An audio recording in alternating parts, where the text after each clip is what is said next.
So I've made this video a few times and I like to update it every few months, and a lot of you truthfully have no idea who I am. I've opened a grocery store, convenience store actually, some may call it, you'll see in a minute, 7 years ago, and I give you the ins and outs on what it's like to do this. And honestly, some people are interested in opening up a convenience store. I'm very surprised that there's this many people that have this interest, or just a small business in general. But yeah, my store is currently open, so if there's people, you'll see them. It's very raw and real on this channel. We don't hide anything. I'm as transparent as possible. And you'll see from the title of this video, I'm gonna actually get into how much I earn as a convenience store owner. Now you'll see my store, it's in Ontario, Canada. We have about 1,600 square feet and we're in a pretty upper end middle class area. So yeah, take that into consideration when you see exactly what I'm making through this store. It's a humble experience. Okay, so how it started. Me and Felicia back in 2017, we just didn't like our jobs anymore. We wanted to be business owners. We've been in the food industry forever, and we were working for minimum wage for other restaurants and grocers. So I always had this idea to open up a store of my own, and we basically found a space that was underserved. There's really no other store in the 5-kilometer radius that I think there's a customer coming in, so we're just gonna head towards the back. There's no store in a 5-kilometer radius that does what we do. Okay, yes, there's some small convenience stores that do cigarettes and lottery, but we do basically all of your grocery needs on a small scale. So what I found was it's convenient and you get all your staples in one location for the neighborhood. Now there's about 15,000 people living in the 5-kilometer radius of our store. There's a couple convenience stores, us doing grocery, and then an Italian deli. So we aren't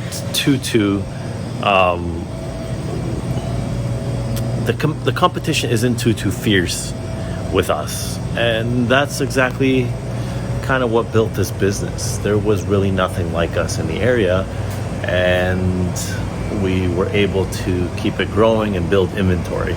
Because when we first started, none of the stuff I just walked by existed. It was legitimately 2-3 IKEA tables with like 7 apples on it, a piece of lettuce, some celery. We really couldn't afford anything else. We really couldn't build inventory when we maxed out our budget. Because how much did this cost to outfit? Well, we started from the ground up and there was nothing here at all, and we were young and didn't really negotiate properly. So we spent a total of $80,000 on the renovations. That's your electrical, your equipment, your tiles, paint, signage, shelving, and starting inventory. That all came to $80,000. Now that was about 7-8 years ago now, so I'm imagining the price would be even higher. What I suggest for you, if you're ever getting into a lease or a commercial lease, make sure you negotiate some sort of buying allowance from your landlord to help you outfit the space. Because at the end of the day, you can't take your electrical with you, you can't take your tiles with you. All the hard assets your landlord will keep if you move or have to close down. Now, you could always sell your business, and so it's an investment for yourself as well. I'm excited to tell all the people that are watching this video, I started a new business on helping small businesses do their marketing. Me and my partner have figured out a perfect content strategy to build your social media game and help you on anything like that. If you'd like, you can follow my link or email me directly. I can give you more details on that.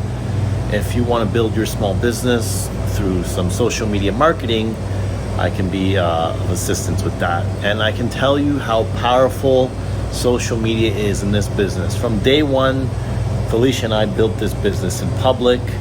We told everyone, you know, what we're doing, how we're building it, the shelves we're putting up, and people got attached to the business. Then they're used to seeing us. They're used to seeing our store online. And with a combination of ads and engaging content, and now some reels that are reaching, you know, people around the city, this was a really effective strategy to build our store. So again, if you want any other information on our new business, please email me or hit the link down below and you can find out some more information. The burning question of this video is, how much do I actually earn? See, when you're very bored owning a store. It was a very rainy day, so yes, it's been slower traffic in here. How much do I earn owning this convenience store? So right now, currently, Felicia's a real estate agent, as you know, so her salary has been depleted and I get the big bucks out of the store. I currently make about $60,000 from this store. Felicia makes about $20,000. Like I said, this is not a store that's gonna make you rich. We're still working 60 hours a week here. But be aware, you know, there's benefits to having a business like this. There's a lot of tax write-offs. There's a cash incentive, if you know what I mean. There's free groceries. So, and you get to be your own boss. So understand that this is not a place where people walk away and they own a Lamborghini or a Ferrari. This is a place where you work your ass off and you had to buy a caravan or something a little nicer. But at the end of the day, it's a humble start to a business venture and it leads into other things. Like I mentioned before, a lot of clients for my marketing business or Felicia's real estate came through this store. You start to network and meet a lot of people. And that's more valuable than just working for money. The problem people have is, you know, they look at this store and they don't see customers flowing in and out like crazy because they don't understand that my customers spend maybe 30 seconds to a minute in here. We still have 100 customers that come in through the day, and honestly, they spend about $15 on average here. So we're doing total sales about $1,500 a day, and that's really not bad for a two-person operation. The store does about $500,000 a year, and at the end of the day, yes, there's going to be dead times because, you know, at a cafe, people spend an hour there. So you'll see the place looking busy, it's always popping, but those people have only bought $10 worth of stuff and they're staying there for an hour. My business works a little different. People come in, they leave. People come in again and they leave. So when you see a store that's kind of quiet, don't assume that they're not doing well. They just have flow of traffic that moves out quickly. Okay, so what we actually sell in the store, it might be different than what you've seen in your local convenience stores.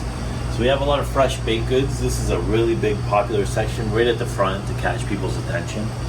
Apple pies, blueberry, cherry pies, turnovers, butter tarts are huge in Canada. Then we have our impulse section at the front. All your Nutella cookies, these do really well.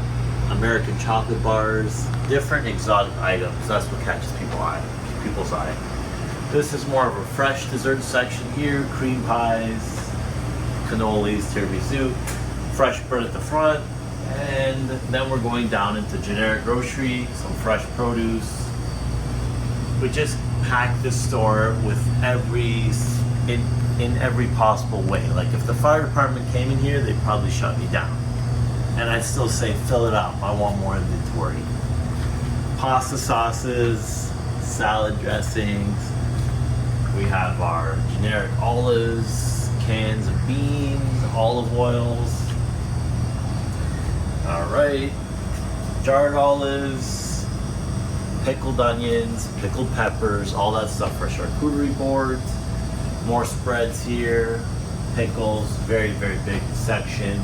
Jams, honey, peanut butter, bread, breadsticks, you name it, I carry it. Baking section, all your flours, oatmeals, etc. More fresh bread. This is more of your hamburger buns, plasticky bread, stuff like that, waxy bread. Pasta, one big bunker section with pasta. Talk about cuts, I got cuts. I got tagliatelle, I got rotini, I got fusilli, I got penne de lisce, penne rigate, I got them all. I don't know why I got so Italian right there. This is my Asian section. I'm not going to do any accents. I can do the Italian one because I'm Italian. I'm not going to do the Asian accent because I'm respectful. Dipping sauces. Everybody loves a good dip at a party. We got that. We got you covered with that. Our bulk sections, cashews, almonds, chocolate almonds, huge seller chocolate almonds. More baking. We do a lot of baking in this area. Gluten-free, vegan, gotta keep those people happy as well. 50% off frac, you're gonna have it. Unfortunately, things expire. Little breakfast section, not too big of an item around here. Overflow drinks, some people just pick them up over here. Way more bakery, lots of pies, tarts. Angel wings, if you've ever tried these, let me know. Then we have our dairy section, cheese, eggs, milk, generic stuff like that. A little bit of meat, hot dogs, bacon, specialty rice, specialty soup, specialty spices, drinks, alcoholic drinks, not yet, coming soon, but these are the mixers. We got pizzas, we got meat, we got frozen pierogies, more produce down that aisle. Snack section, I like to keep it different here, so we do some ice cream, some pie, frozen pies, coffee, huge seller. Get your own coffee brand. It doesn't have to be your coffee brand, just put your logo on it. Teas and chips, everybody loves a nice crunch at night. More snacks, crackers, a whole shelf of crackers that I wouldn't recommend. And then exotic drinks and ready-made food in this fridge. And then we have some more sauces and exotic food you can't find anywhere else. Other than that, that's pretty much a run around of the store. We do have a walk-in cooler and a little kitchen in the back.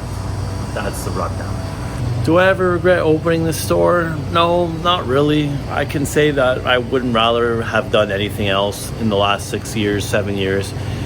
I'm glad I had this experience. I'm glad it's still going. I'm glad it's still stable throughout COVID and the economy that we're experiencing.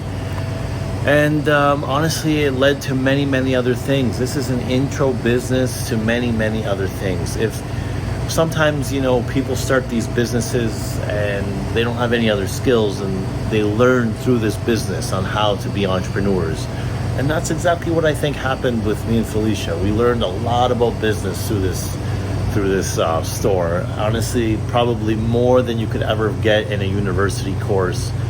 Because let's be honest, a lot of those university professors, they've never owned a business. They just took the courses to be able to teach business. And I'm not saying I'm a genius in business. I'm just saying this was a big learning curve, and I'm ready to tackle on something else now. So that's where I'm going to end this video. I really appreciate you guys coming by and always supporting this channel.